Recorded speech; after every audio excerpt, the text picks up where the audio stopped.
It was prophesied in Al-Muhammad's youth that he would slay his dearest friend, Ibn Amar. And to the two of them, this seemed proof that those who claimed to know the future were liars, for they were as brothers born from the same womb. Neither could imagine ever hurting the other.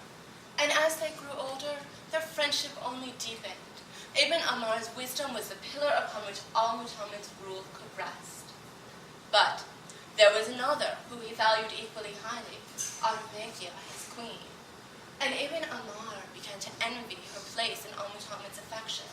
He knew well his own worth. Was he not a clever poet whose verses were upon the people's tongues? Was it not his wit which had convinced Alfonso VI to wager Seville upon a game of chess, which his own intelligence had won?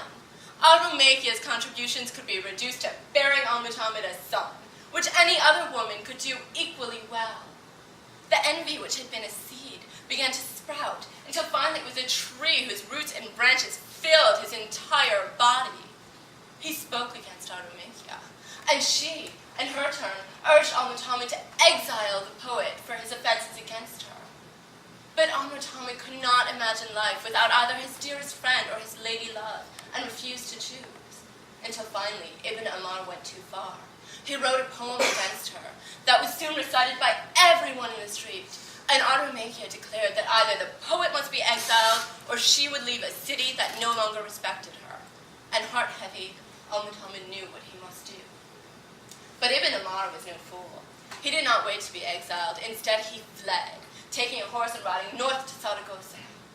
But he had counted on his luck too long, and he was intercepted by Alfonso VI, who remembered well who had cost him Seville. But Ibn Amar was able to persuade Alfonso not to kill him, but instead to ransom him. And still dreaming of reconciliation, Al-Muhammad paid the ransom and had Ibn Amar brought to Seville, where he was brought to a high tower and kept in chains. Al-Muhammad went to speak to him, and Ibn Amar spoke so sweetly of his regret and how he wished the two could be reconciled, that Al-Muhammad believed his dearest wish had come true.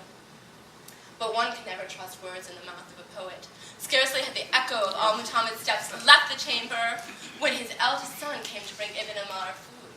And, speaking with a serpent's tongue, Ibn Amar tried to turn the boy against his father.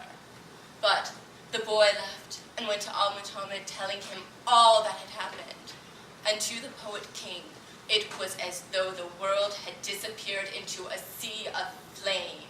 He was at the top of the tower, but he did not remember climbing the stairs. An axe was in his hand, but he did not remember lifting it. And then, Ibn Amar's head was on the other side of the tower chamber, and Al-Muhammad did not remember striking a blow, but blood streamed over the axe's head, down his hand, and onto the floor. In the quiet, he crossed over to where the head had landed, reached and closed each eyelid. Ah, my friend, it was prophesied that I would slay you, and we thought those who spoke such words were madmen.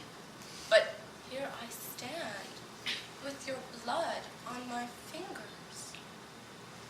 When I took the throne, I called myself Al-Muhammad ala Ilah, he who trusts in Allah. I meant the name to honor Al-Rumayya, for her name, Itamid, means trust. But now, when I say your name, I will think of you. I know now that all things are as Allah wills.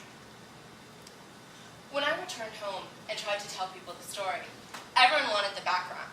Why was I so moved by walking towards Al-Muhammad? And why was I?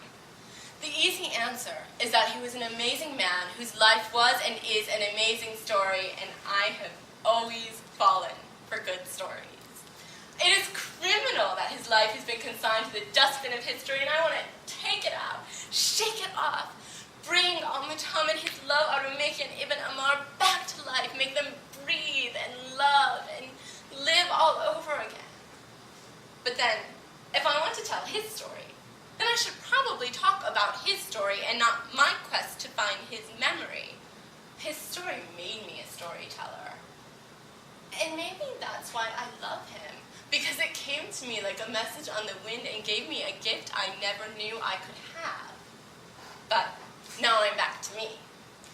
I don't like to talk about how I found Al-Muhammad. Al-Mutamid. I was in a medieval and Renaissance recreation group, and once that comes up, everyone wants to know about that. But that's besides the point. It shifts the focus back onto me. Instead of talking about the dead poet king, I talk about me. I don't know if we can ever explain why we love those who we do. There's an old Sufi story about a sheikh who had heard about a poet driven mad by love for a woman. He had the woman, Layla, brought before him. But when he saw her, he was disappointed. He had many women in his harem who were as beautiful, more beautiful than her. So he had the poet brought before him. Why do you write so highly of her beauty? I look at her and I see nothing special. Ah, the poet replied, that is because you look at her through your eyes, when to see her beauty, you must look at her through mine. Touring is always a mix of communion and separation.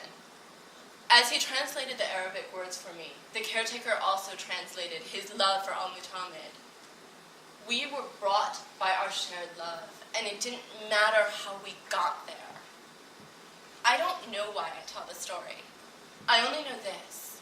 In 1091, people stood by the banks of the Wadi al-Kabir River and watched Al-Mutamid brought aboard a boat that would take him like flotsam or jetsam into the dust of Ahmad.